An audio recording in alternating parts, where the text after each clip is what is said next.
I walked into the briefing room, and the SEAL Admiral smirked. "What's your call sign, Princess?" The SEAL Admiral was smirking when I walked into the briefing room. "What's your call sign, Princess?" The question hung in the air, followed by a wave of laughter from the other men. I let the sound die down before I answered, my voice calm and clear. "Reaper Zero." The smirk vanished from the Admiral's face, replaced by a pale shock. He knew the name. "I'm Lieutenant Commander Sandra Kane. I'm 32 years old, and I earned that call sign in a Kandahar storm so bad that everyone else said the mission was impossible. For years, I operated under the belief that my performance would speak for itself. I put in more hours, flew more dangerous missions, and kept my mouth shut while others claimed credit. I endured the quiet disrespect, but when a SEAL Admiral tried to humiliate me in front of 40 fellow officers, calling me a princess as if I were just playing dress-up, I gave him my call sign. The moment he understood its meaning, the entire room went still. Have you ever been so profoundly underestimated by someone who had no idea who they were dealing with? If you've ever had to fight for your place against a tide of doubt, you'll know what happened next. I come from a military family, the kind where discipline was served with breakfast. My dad, a Navy mechanic, had me disassembling engines before I had a driver's license. My mom used to say I knew how to salute before I could form a full sentence. Our home was a constant mix of motor oil and freshly pressed uniforms. Dinner conversations weren't about school or friends, they were about deployment schedules and maintenance checks. I learned young that precision was everything, that taking shortcuts could cost lives, and that respect wasn't given. It was earned through action. By 17, I was pushing myself harder than recruits twice my age. I'd run 5 miles before the sun came up, spend my weekends on the firing range, and devour flight manuals like they were novels. My friends called me obsessed, and maybe they were right. But for me, the Navy wasn't just a career choice. It was my inheritance. My grandfather served in Vietnam, and my father dedicated 20 years to keeping jets in the sky. It was the family business, and I was born to do it. Right after flight school, I joined the Special Operations Aviation Unit, the quiet professionals who worked in the shadows alongside the SEALs. My specialty was insertion and extraction, getting teams into impossible places and pulling them out, regardless of the weather, the terrain, or the firefight. We flew low and fast, skimming landscapes that would make a commercial pilot vomit. We'd touch down in locations that didn't exist on any map, retrieve men whose names we'd never learn, and vanish back into the night. It was high-stakes work that demanded a level of focus and a steadiness of nerve that most people simply don't possess. You don't get a call sign like Reaper Zero in a flight simulator. I earned mine on a night in Kandahar when a storm had grounded every other pilot on the base. The wind wasn't just blowing. It felt like it was trying to rip the world apart. Visibility at our forward operating base was practically non-existent, and 12 miles out, a SEAL team was pinned down taking casualties. Command had already made their decision. They were writing them off. Too risky, they said. The weather's a no-go. We'll attempt extraction at dawn. But everyone in that room knew dawn meant body bags. I volunteered. My co-pilot, a steady hand named Alvarez, didn't even blink. We did our pre-flight checks in a driving, horizontal rain, strapped ourselves in, and lifted off into conditions that shredded every safety protocol in the book. The flight out was a vision of hell.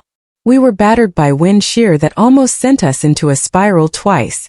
With zero visibility, we navigated purely by instruments and gut instinct.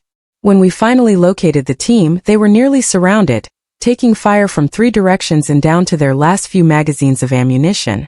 We came in hot, rotors screaming, and I held our position steady while they loaded the wounded. Tracers from enemy fire painted the darkness around us, and I felt the sickening punch of rounds tearing through the fuselage. Through it all, Alvarez called out damage reports, his voice never wavering. We got every single one of them out. The flight back was even worse. We were overloaded, losing hydraulic pressure, and the engine temperature was redlining. I babied that helicopter home with nothing but discipline and pure stubbornness, setting her down hard on the tarmac. The mechanic started yelling about the damage before the rotors even stopped spinning. An hour later, the SEAL team leader, a master chief with a face like carved granite, found me in the hangar. He didn't say much. He just gripped my hand and said, "From now on, you're Reaper Zero." The name stuck. I built my career on quiet competence. The men I worked with respected me because I never demanded it, I just did the job. I was the first to arrive and the last to leave, and I never offered excuses. I took the missions that other pilots refused. I immersed myself in tactical studies until I could anticipate enemy movements better than the intel analysts. I learned every inch of my aircraft, performing maintenance myself to know every system, every vibration, every sound that signaled trouble. Skill was my currency and I never wasted it. But the higher I climbed in rank, the louder the background noise became. Command politics, clashing egos, and the unspoken rule that a woman in this world had to be twice as good to be considered half as capable. I sat through meetings where my suggestions were ignored, only to be praised when a male officer repeated them 5 minutes later. My evaluations would commend my attention to detail, but raise concerns about my command presence, a coded way of saying I was good for a woman, but not just good. I learned to navigate this landscape by staying professional, documenting everything, and letting my mission results speak for me. The mission, I told myself, always came before my pride. When we were taking fire, the men I flew didn't care about my gender. They cared that I could land a bird in a hot zone without flinching, that I understood their tactics as well as they did, and that I would fly through hell itself to bring them home. That was all that mattered. Or so I thought. I'd constructed walls around the constant, low-grade disrespect, compartmentalizing it as the price of admission into a man's world. Chief Warrant Officer Miller, our senior flight mechanic, became a kind of mentor. He was old-school Navy through and through, gruff, covered in tattoos, with 40 years of service and absolutely no tolerance for incompetence.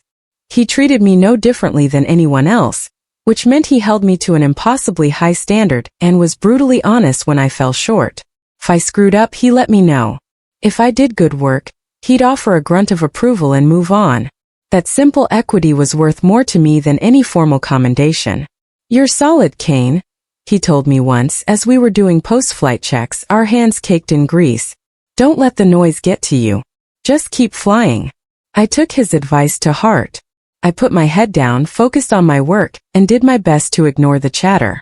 The jokes about whether I could handle the physical demands. The whispers about whether I'd received preferential treatment. And the nickname some of the new guys used when they thought I was out of earshot, Princess. I let it all slide. We were in the military. A certain amount of teasing was expected. I'd heard worse and I'd certainly survived worse. Looking back, though, I have to wonder if my silence was a sign of strength or a form of surrender. By not confronting it, did I give them permission to continue? Did the walls I built to protect myself actually end up making me smaller? I believed that my loyalty to the mission meant I had to accept disrespect as part of the job. But competence and respect should never be mutually exclusive, and the day I finally understood that, everything was about to change. The first warning sign was disguised as a joke. "You sure you can handle night ops, ma'am? That storm might mess up your mascara." The comment came from a new SEAL lieutenant, fresh out of Coronado and still mistaking bravado for competence. It was followed by a chorus of chuckles in the ready room. I brushed it off. We were soldiers. Ribbing was part of the culture. But this time the laughter felt different. It had a sharper edge. Slowly things began to shift. My calls would be overlooked in joint briefings. My mission reports were scrutinized twice as heavily as anyone else's.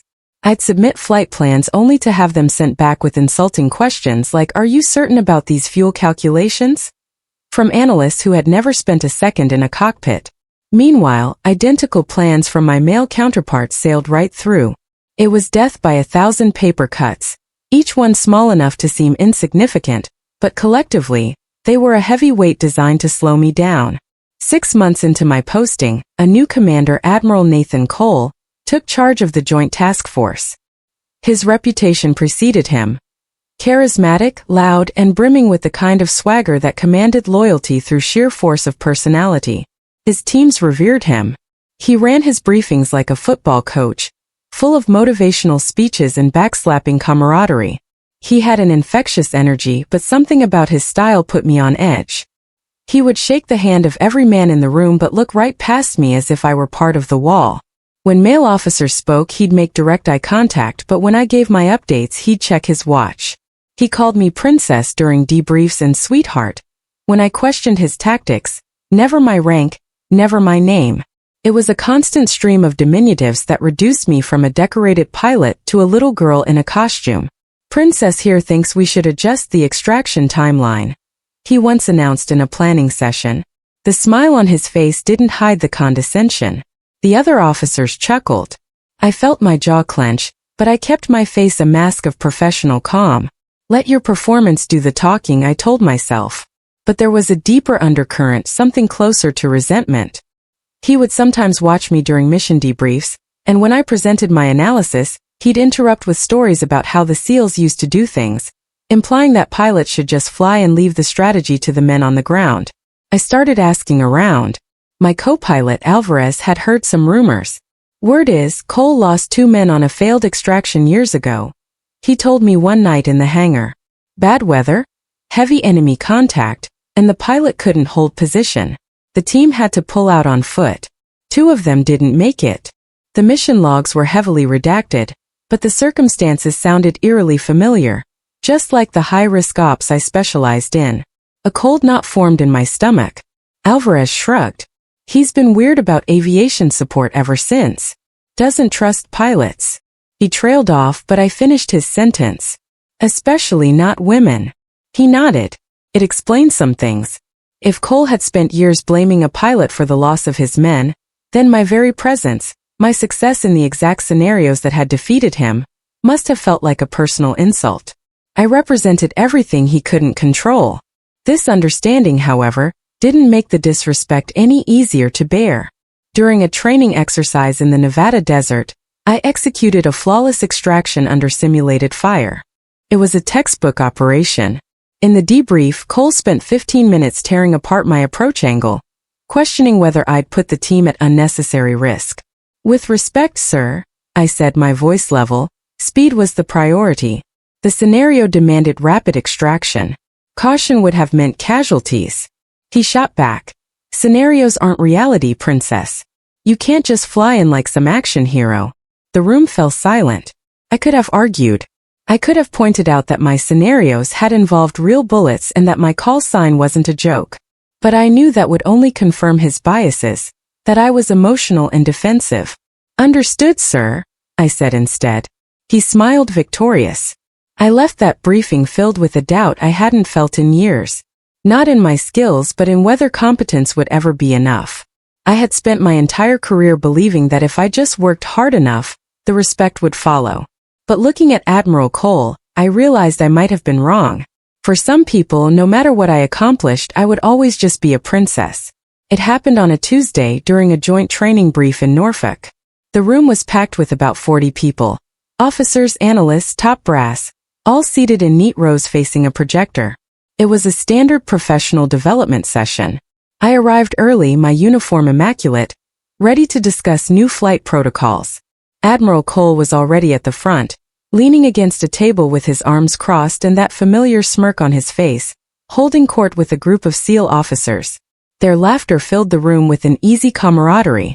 I found a seat, took out my notepad and went over my notes.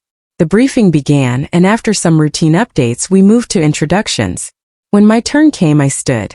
Lieutenant Commander Sandra Kane, Special Operations Aviation. Before I could finish, Cole's voice cut through the room like a blade. Hold on, he said, pushing himself off the table. The room went quiet. Before we get started, what's your call sign, princess? Laughter rippled through the room. Not everyone, but enough. It was the kind of laughter that tightens your throat, the kind that lets you know you're the punchline. I felt a flush of heat rise in my face, but I held my expression steady. This was a test. With Cole, everything was a test. He thought he was being clever, putting me in my place in front of senior command. I let the laughter die out completely. Then, in a voice that was clear and carried to every corner of the room, I said, Reaper 0. The sound stopped instantly, as if a switch had been flipped. The Admiral froze. The color drained from his face, and his smirk evaporated, replaced by a look of pure, unadulterated shock. He started to say something, but the words wouldn't come, because Reaper 0 wasn't just a name. It was a classified legend. It was the call sign of the pilot who had extracted SEAL Team 9 from Helmand Ridge, under heavy fire, after command had already written them off. It was the mission that every special operator studied in advanced tactical training, an operation logged under the simple designation, Unknown Female Operator. It was the night the impossible had been defeated by a pilot who refused to believe that some men were expendable. I watched the realization dawn on him. I saw the exact moment the anonymous hero from the classified gun camera footage became the woman he had been belittling for months. The men he had lost years ago had been operating in the same province. Different operation, same impossible conditions. The only difference was that their pilot hadn't made it through the storm. I had. In front of everyone, he had just mocked the very person who had succeeded where his own operation had failed. The silence in the room was absolute. Captain Lawson, a senior intelligence officer, leaned forward, his eyes wide with recognition. He had processed the after-action reports from that mission. He knew exactly who Reaper Zero was. Commander Reeves was staring at me as if he were seeing me for the first time. In a way he was. "The Hellman Ridge extraction," Lawson said, his voice a low murmur. "That was you." It wasn't a question. I gave a single nod. "Jesus Christ," someone whispered from the back. Admiral Cole still hadn't moved. His face was a stricken gray mask. "I didn't," he stammered. "The reports never." "The reports were classified, sir," I stated evenly. "Names redacted for operational security. It's standard procedure." The weight of 40 pairs of eyes was on me, every person in that room reevaluating, recalculating everything they thought they knew. The quiet pilot who never made waves was suddenly the legend from the grainy cockpit videos. Commander Reeves cleared his throat, trying to break the tension. "Perhaps we should continue with the briefing." But it was too late. This wasn't a moment you just moved past. This was a revelation. Admiral Cole finally found his voice. "Commander Kane, Lieutenant Commander," I corrected him quietly. "And we should continue with the briefing, sir." I sat down. The briefing did continue, but no one was listening. I could feel the whispers starting, the pressure building. By lunch, the story would be all over the base. Admiral Cole, the charismatic leader, had just publicly humiliated himself by mocking a pilot whose legend dwarfed his own reputation. He had revealed, in the most spectacular way possible, that his prejudice had blinded him to the competence right in front of him. I sat through the rest of the meeting taking notes, asking questions, acting as if nothing had changed. But everything had. The man who had spent months trying to diminish me now couldn't even look in my direction. When it was finally over, I gathered my things. Officers moved out of my way, some nodding with a newfound respect, others just staring. As I stepped into the hallway, I heard Captain Lawson's voice behind me, pitched low but carrying clearly in the sudden quiet. "She's that Reaper. The one from the ridge." Holy hell. The story spread like wildfire. By that evening, it was common knowledge on the base. By the next morning, it had reached 3 other commands. The whispers followed me everywhere. "She's the one from the ridge. I saw that footage in training. Command wrote those guys off for dead. She brought them all home." For years, I had earned respect one mission at a time. Now suddenly I had it in abundance, immediate, overwhelming, and unquestioned. But it felt hollow. It wasn't for the work I did every day. It was born from their shock and guilt. The younger officers treated me with a new, careful formality. Senior officers who had once ignored me now went out of their way to be overly respectful, a clear sign they knew they had messed up. I hated it. It proved that my competence had never been the issue. 1,000 perfect missions hadn't mattered as much as one dramatic reveal. The respect had always been available. They just hadn't thought I was worthy of it until my legend became too big to ignore. A few nights later, Alvarez found me in the hangar.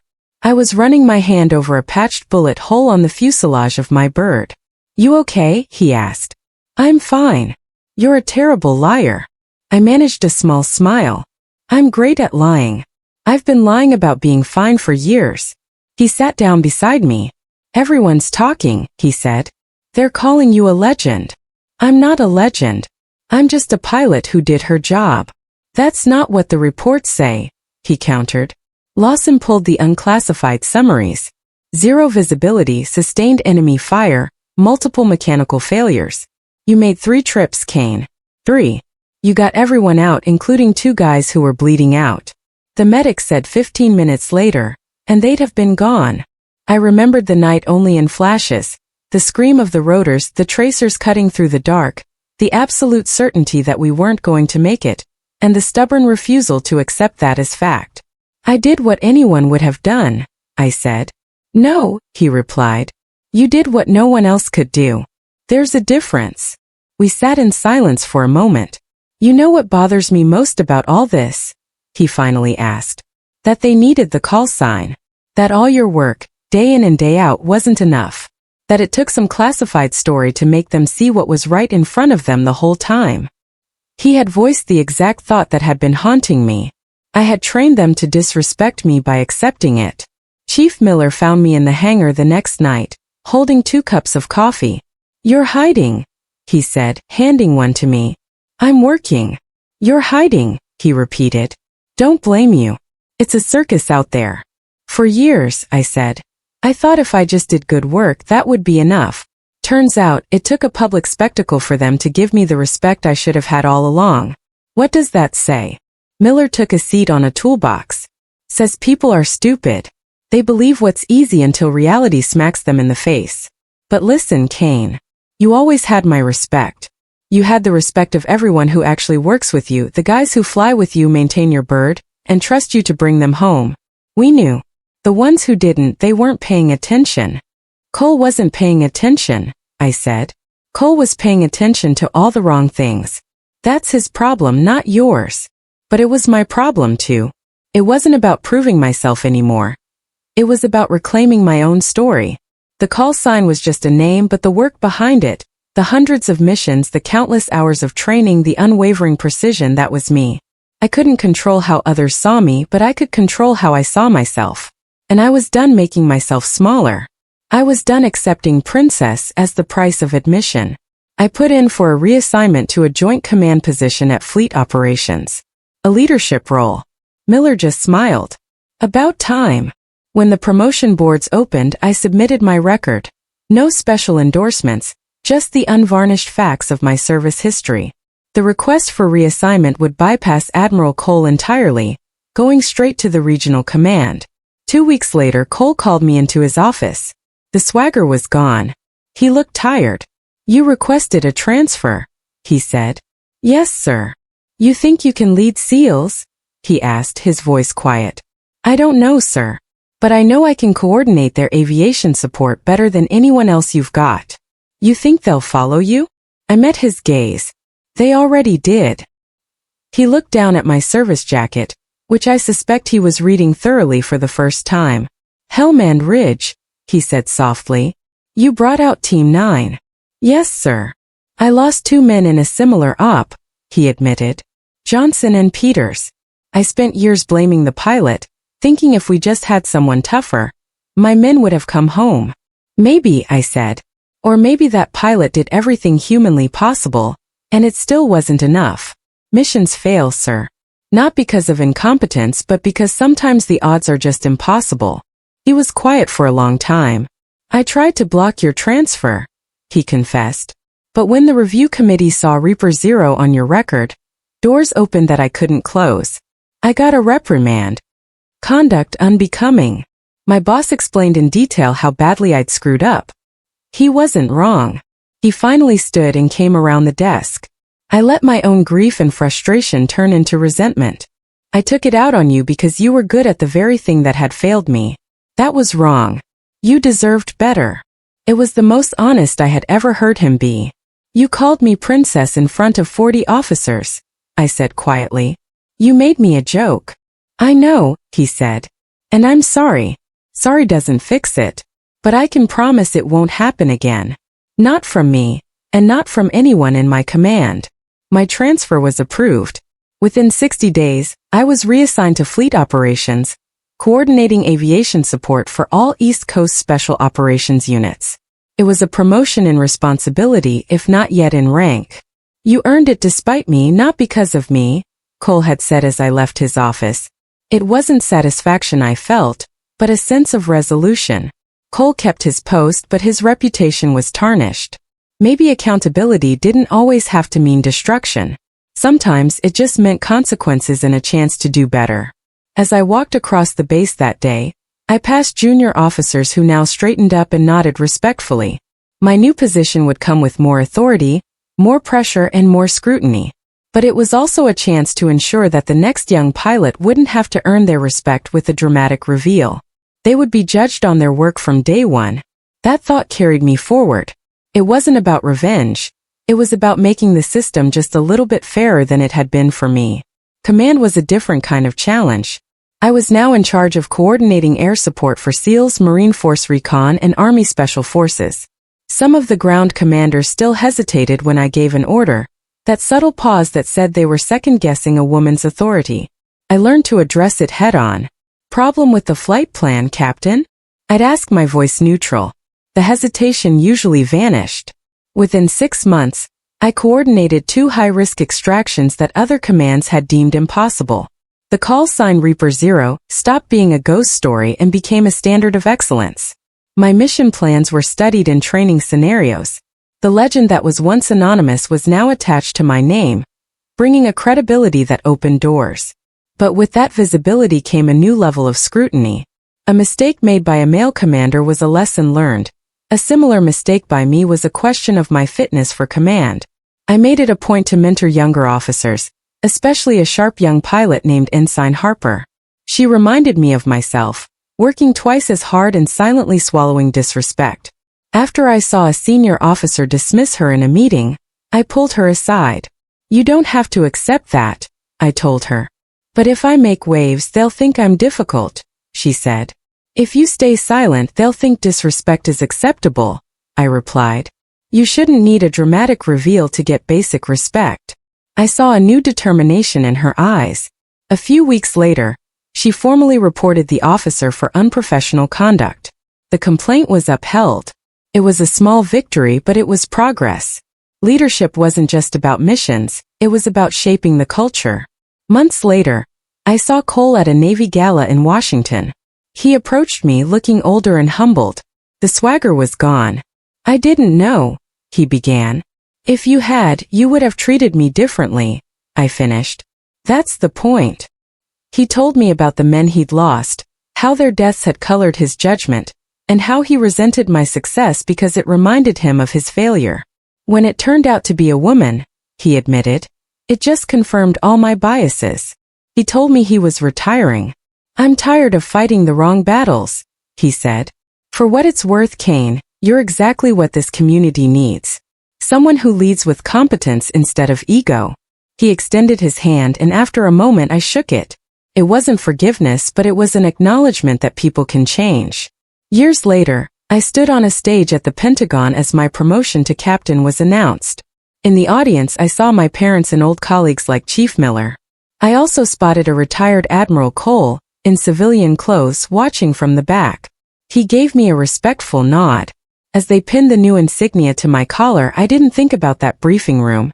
I thought about the missions, the pilots I'd trained, and the operators whose lives I'd been trusted with. I thought about Ensign Harper, now a lieutenant, commanding with the confidence she deserved. After the ceremony, she introduced me to a group of new pilots. They had studied my Hellman Ridge mission in their tactical courses. "The technology makes things easier," I told them, "but you can't rely on it. When it fails, you fly by your training. Training repeated until it's automatic. That's what saves you when everything goes wrong." As the reception wound down, my father found me. "You know what I'm proudest of?" he asked. "Not the rank. I'm proud that you changed things. You made it easier for the people coming after you. That's real leadership." The call sign Reaper Zero was a promise I made one night in a storm, and a promise I kept for my entire career. It was a promise to show up, to execute, and to bring people home. And every time I hear it, I remember that the quietest soldier in the room is often the one you should never, ever underestimate.